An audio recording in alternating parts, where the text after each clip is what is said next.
this is an example of like my transition, because I wrote my book to commemorate my 20 years in music, but I've also gotten into film. Also, I shot my first documentary called Black and Bruised. It was about I selected one female from each race, and they basically told their story, you know, dolled up, slayed to the gods, and then they told their story again, you know, beat up, battered, and bruised. And I'm putting it on my own YouTube page, you know. And I was inspired by millennials, you know. I met this DJ Smalls in Atlanta, and he makes $15,000 off of his YouTube page, you know what I mean? And I'm just interviewing people. They don't necessarily have to be celebrities or anything like that. So create your own platforms.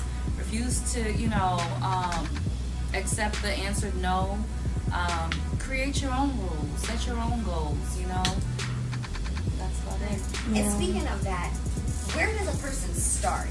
Because I think they are either waiting for somebody to kind of say yes to them, or they're stuck.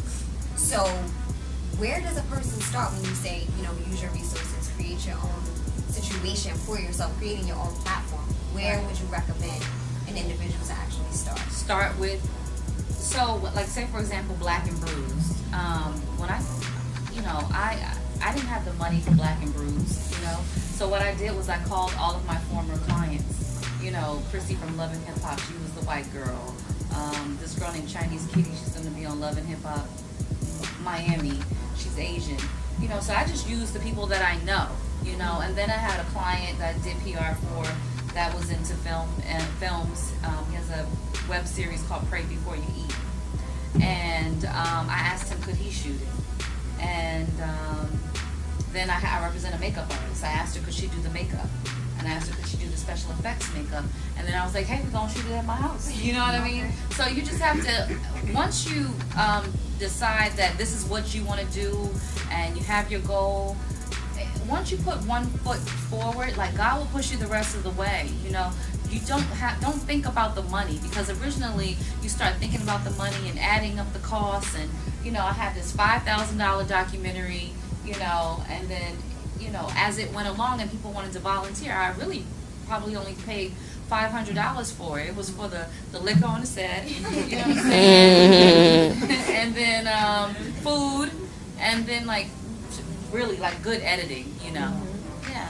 So just start with what you have, you know. And to add to that,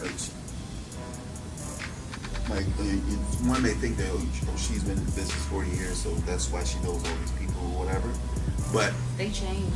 The people that you but the people who are in your network right now are capable of putting together this project. So no matter where you are in life, whether there's a bunch of people around you that want to do makeup or want to pick up the camera or want to learn to edit. Like, it's really about working with the network of folks. Like me and Mo been rocking for like 10 years, and we didn't have a vast amount of people that we know, but we can still like produce.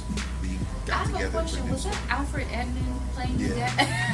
Yeah, that's my dad. Oh my gosh! I'm old. And that's my stepmother. That's your father? Yeah, my dad and my mom. Her father is like, as a publicist back in the day, I used to like stalk him, harass him to write articles on my clients at Black Enterprise. Black Enterprise? Yeah. It's cool. Oh. That's neat. He's very, very hard. Is he still at Black Enterprise? Yeah, he's VP now. That's awesome. Yeah, but whatever, growing up.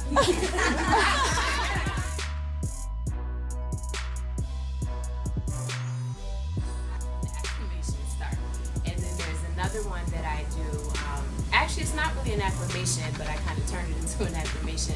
There's a book that I read recently called The Obstacle is the Way. And unfortunately, I can't remember the name of the author right now. That's funny.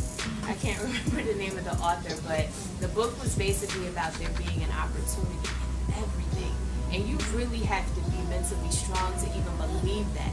Because that sounds crazy, right? I got in an accident a few weeks ago, and I'm trying to believe that something good is going to come out of this, because this was a brand new car. It was barely 6 months. It's now total.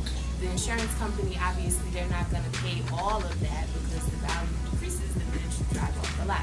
but the obstacle is the way. So something's gonna come out of that that's good.